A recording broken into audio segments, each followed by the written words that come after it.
गाजियाबाद कौशाम्बी में ortho centre में doctor Mohit Madan से बात की हमारे संवाददाता गौरव ठाकुर ने।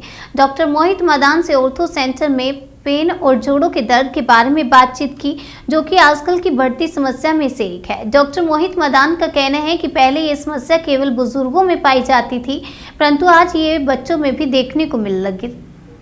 नमस्कार, मैं हूं Gaurav Thakur national India news channel से और आज हम हैं गाजियाबाद में माय ऑर्थो सेंटर में your own comprehensive solution for bone and joint problems.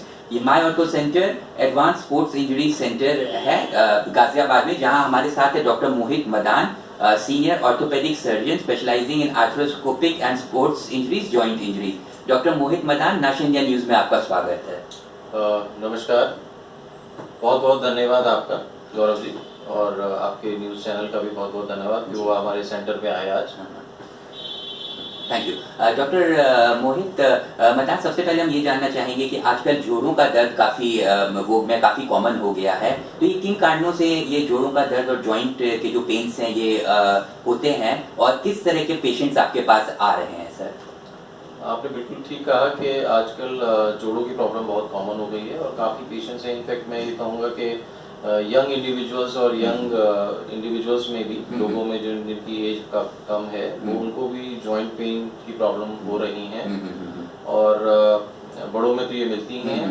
जो बुजुर्ग लोग थे वो हमारे पास पहले आते थे, काफ़ी आते थे, अभी भी आ रहे हैं, और यंग इंडिविजुअल्स भी काफ़ी आ रहे हैं हमारे पास। इसके अगर हम कारणों की बात करें तो बहुत सारे कारण हैं, जिसमें से कुछ लाइफस्टाइल रिलेटेड हैं, खान पान से रिलेटेड हैं, कुछ आपके जेनेटिक मेकअप भी इस चीज़ों को प्रिडिस्पोज करता है जॉइंट पेन के लिए, और कई बीमारियां भी हैं जिसकी वजह से जॉइंट पेन होते हैं। और इसके हमारे सेंटर पे ट्रीटमेंट हर एक जॉइंट पेन का अवेलेबल है, मेडिकली भी और सर्जिकली। ओके डॉक्टर मदान, हमको थोड़ा सा इलैबोरेट करें व्यूअर्स के लिए कि ये जो जॉइंट रिप्लेसमेंट आप जो सर्जरीज करते हैं, तो क्या टेक्निक्स आप यूज करते हैं और किस तरह से अपने पेशेंट्स को ट्रीट करते हैं? देखिए, जॉइंट रिप्लेसमेंट सर्जरी हम काफ़ी सर्जरी कर चुके हैं और काफ़ी सालों से कर रहे हैं, बहुत सक्सेसफुली कर रहे हैं, और सारे ही मरीज हमारे सेटिस्फाइड हैं आफ्टर जॉइंट रिप्लेसमेंट सर्जरी। आपने पूछा कि जॉइंट रिप्लेसमेंट सर्जरी हम कैसे कर रहे हैं, तो हम basically joint replacement surgery most advanced technique जो अवेलेबल हैं उनसे हम जॉइंट रिप्लेसमेंट सर्जरी कर रहे हैं, जिसमें minimal invasive joint replacement surgery, जिसमें कि चीरा काफ़ी कम लगता है। दूसरा आता है पार्शियल जॉइंट रिप्लेसमेंट सर्जरी, जिसमें आपका पूरा जोड़ नहीं, एक पोर्शन ऑफ जॉइंट जिसमें प्रॉब्लम है, जो डिसीज हो गया, बैडमिंटन हो गया, साइकिलिंग हो गई, वॉलीबॉल, बास्केटबॉल, इनमें हमें जॉइंट रिलेटेड और आपके नेक, शोल्डर और बैक रिलेटेड प्रॉब्लम्स हमें मिलती हैं, उसका हम ट्रीटमेंट करते हैं। ओके, तो और जिस तरह से आप ट्रीटमेंट करते हैं, कुछ स्पेशल कुछ टेक्निक कुछ बताना चाहेंगे?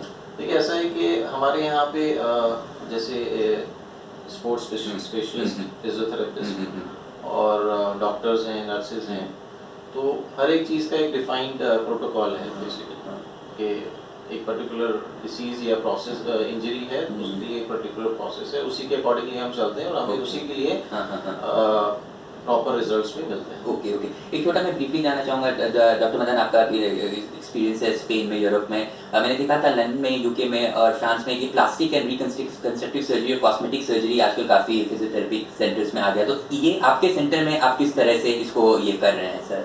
देखिए, ऐसा है कि ये जो हमारा सेंटर है, this is more of orthopaedic plus super speciality surgical centre है, जिसमें स्पोर्ट्स इंजरीज और जॉइंट सर्जरीज भी हैं साइमल्टेनियसली, बिकॉज हमारा ट्रीटमेंट ऐसा नहीं रहता कोई एक इंडिविजुअल ही सब चीज़ें कर रहा है, तो हमारे यहाँ पे सब लोग एज अ टीम काम करते हैं, तो there are different specialist which are involved. इसमें हमारे पास प्लास्टिक और कॉस्मेटिक सर्जन्स भी रहते हैं, जनरल सर्जन्स भी होते हैं, और स्पोर्ट्स इंजरी स्पेशलिस्ट हैं जैसे, तो सब लोग मिलके ही काम करते हैं। तो उसमें हमारे पास जो ये हम बोलते हैं कि ये हमारी एक्स्ट्रा फैसिलिटीज होंगी, कॉस्मेटिक सर्जरी, प्लास्टिक सर्जरी, तो वो फैसिलिटी भी हमारे पास है। और डेफिनेटली आप सही कह रहे हैं कि बाहर की कंट्रीज में तो है ही, और इनफैक्ट हमारी कंट्रीज में भी now people are more conscious about their appearance and all, and definitely होना भी चाहिए क्योंकि appearance में आपको confidence मिलता है।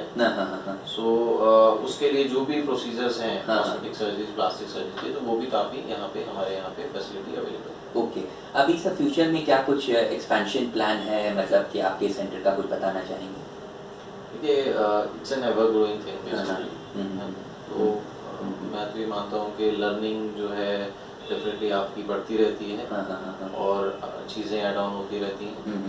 तो डेफिनेटली लास्ट अगर हम 15 ईयर से जैसे हम काम कर रहे हैं 15 साल से, धीरे धीरे चीज़ें ऐड ऑन ही हो रही हैं और रिफाइन हो रही हैं, बेटर हो रही हैं, और न्यूअर जितनी टेक्नोलॉजी हम बोलते हैं जो लेटेस्ट हैं, और लेटेस्ट मैं कहूँगा कि लेटेस्ट हैं लेकिन एस्टेब्लिश्ड। कुछ ऐसी चीज़ें होती हैं कि जो लेटेस्ट होती हैं, नई होती हैं, लेकिन वो एस्टेब्लिश नहीं हो पाती। मतलब आप मान के चलिए अभी 6 महीने साल भर से ही हैं, तो यू नेवर नोज कि उनके क्या रिजल्ट्स रहेंगे। तो लेटेस्ट के साथ साथ जो एस्टेब्लिश्ड है प्रिजर्वेशन कहते हैं, क्योंकि क्या कर रहे हैं हम जॉइंट को प्रिजर्व कर रहे हैं कि फर्दर आफ्टर 5, 10, 15 ईयर्स जो डैमेज उसको परमानेंट हो जाएगा, और उसके परमानेंट डैमेज की वजह से जो उसको प्रॉब्लम आएंगी और उसमें जॉइंट रिप्लेसमेंट सर्जरीज की जरूरत पड़ेगी, तो वो एक टेक्निक, एक तरीका, ट्रीटमेंट, उसको हम जॉइंट प्रिजर्वेशन कहते हैं, और वो चीज हम यहाँ पे बखूबी कर रहे हैं, जिसमें एक आर्थ्रोस्कोपिक सर्जरी तो आता ही है, उसमें बेसिकली कार्टिलेज एक जिसको हम ग्रीस कहते हैं, वो एक चीज होती है, उसको हम कार्टिलेज सर्जरीज करते हैं या माइनर प्रोसीजर्स करते हैं, कई बार इंजेक्शन, और कई बार तो फिजियोथेरेपी, रिहैबिलिटेशन और प्रिकॉशंस और कुछ मेडिकेशन से भी उसको हम ट्रीट करते हैं। तो starting from medical treatment to surgical treatment, तो ये सारी चीजें हम करते हैं। जो चीज जिस पेशेंट्स में जरूरी है, आफ्टर ऑल एग्जामिनेशन, इन्वेस्टिगेशन करने के बाद, एक पर्टिकुलर डायग्नोसिस के ऊपर पहुंचने के बाद फिर ट्रीटमेंट किया जाता है। ऐसा बिल्कुल नहीं होता है कि आप आते हैं और आपको जो है आँख बंद करके दवाइयाँ दे दी, unless and until we make a diagnosis, अगर प्रॉपर नहीं बनती है तो आप मान के चलेंगे ट्रीटमेंट भी प्रॉपर नहीं होगा, तो फिर तो वो वेग ट्रीटमेंट है।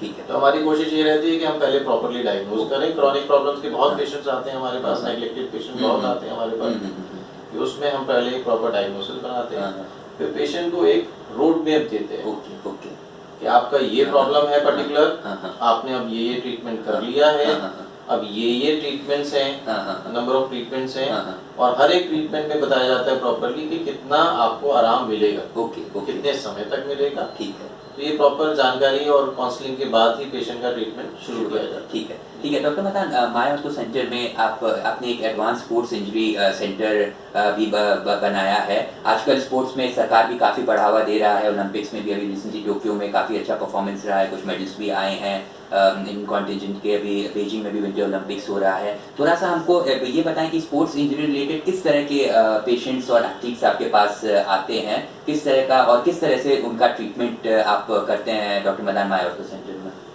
देखिए हमारे पास स्पोर्ट्स इंजरी सेंटर ये जो है हमारा, इसमें सारी तरीके से स्पोर्ट्स पर्सन्स और जो भी स्पोर्ट्स खेलते हैं, मैं भी कहूँगा, सबका ट्रीटमेंट किया जाता है, starting from medicine, physical therapy, rehabilitation and if required surgical. Okay, patient आपने बात किया किस तरीके आते हैं, तो सारे पेशेंट आते हैं, स्पोर्ट्स पर्सन भी आते हैं जिन्होंने नया स्पोर्ट्स, तो उनको हमने बगैर सर्जरी के भी ठीक किया है, ऐसा भी है।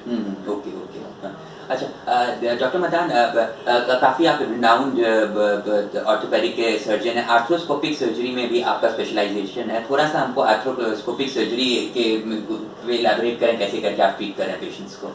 देखिए आर्थ्रोस्कोपिक सर्जरी एक पिन होल सर्जरी है, जो मिनिमल इन्वेजिव सर्जरी में आता है, इसको हम डे केयर सर्जरी भी कहते हैं। और ये आर्थ्रोस्कोपी का मतलब ही है कि आप जॉइंट के अंदर देखना, आर्थ्रो मतलब जॉइंट, स्कोपी मतलब देखना। तो आर्थ्रोस्कोपिक टेक्निक के द्वारा डिफरेंट सर्जिकल प्रोसीजर्स किए जाते हैं। जितने भी आज की डेट में सर्जिकल प्रोसीजर आर्थ्रोस्कोपी के द्वारा होते हैं वो हम कर रहे हैं। जो आपको विश्व में कहीं भी कोई भी सर्जिकल प्रोसीजर अगर आप मान के चल रहे हैं आर्थ्रोस्कोपी का, तो वो यहाँ पे पॉसिबल है, और रिजल्ट्स भी आपको बेहतरीन मिलेंगे। क्योंकि हमारा रहता है कि अगर आप सर्जरी इंडिकेटेड केस में कर रहे हैं, जिसमें जरूरत है, उसमें अगर आप सर्जरी कर रहे हैं, तो आपको 100%, ऑलमोस्ट 100% रिजल्ट्स मिलते हैं। ओके। सर्जरी अगर आर्थ्रोस्कोपी की बात करें तो मोस्टली की जाती है लिगामेंट रिपेयर रिकंस्ट्रक्शन। अगर हम नी की बात करें तो मेनिस्कस एक वॉशर होता है, उसकी सर्जरीज होती हैं। ACL, PCL, MCL, LCL ligaments होते हैं, डिफरेंट नाम दिए गए हैं लिगामेंट सर्जरी के, जिसको हम नस बोलते हैं, उसकी सर्जरीज की जाती हैं। कार्टिलेज सर्जरी जिसको हम जॉइंट प्रिजर्वेटिव सर्जरीज कहते हैं, कि कुछ पेशेंट्स हमारे अमूमन हमने देखा है कि मरीज ऐसे होते हैं कि उनको कुछ प्रॉब्लम है और वो उसे नजरअंदाज करते हैं। कि मान लिया एक पेन है, उन्होंने एक जगह दिखाया नहीं ठीक हुआ, दूसरी जगह दिखाया नहीं ठीक हुआ, तो वो अमूमन अपने आप से भी सोच लेते हैं कि भैया ये पेन है, ये ठीक होना ही नहीं है, और फिर उसको वो एक्सेप्ट कर लेते हैं और लंबे समय तक खींचते रहते हैं। तो ऐसे जॉइंट पेन फिर आगे चल के प्रॉब्लमेटिक बन जाते हैं कई केसेस। तो एक जॉइंट प्रिजर्वेटिव सर्जरी, और जब वो प्रॉब्लमेटिक बन जाते हैं मतलब कि वो कुछ ना कुछ प्रोसेस है जो जॉइंट को slowly in a long term खराब कर रहा है, डैमेज कर रहा है, हम अगर लेमन लैंग्वेज में बोलें तो। अगर वो प्रॉब्लम को हम आइडेंटिफाई कर लें और उसको हम ट्रीट कर दें तो उस ट्रीटमेंट को हम जॉइंट प्रिजर्वेशन कहते हैं। क्योंकि क्या कर रहे हैं हम, जॉइंट को प्रिजर्व कर रहे हैं कि फर्दर आफ्टर 5, 10, 15 ईयर्स जो डैमेज उसको परमानेंट हो जाएगा और उसके परमानेंट डैमेज की वजह से जो उसको प्रॉब्लम आएंगी और उसमें जॉइंट रिप्लेसमेंट सर्जरीज की जरूरत पड़ेगी, तो वो एक टेक्निक, एक तरीका, ट्रीटमेंट, उसको हम जॉइंट प्रिजर्वेशन कहते हैं। और वो चीज हम यहाँ पे बखूबी कर रहे हैं, जिसमें एक आर्थ्रोस्कोपिक सर्जरी तो आता ही है, उसमें बेसिकली कार्टिलेज एक जिसको हम ग्रीस कहते हैं, वो एक चीज होती है,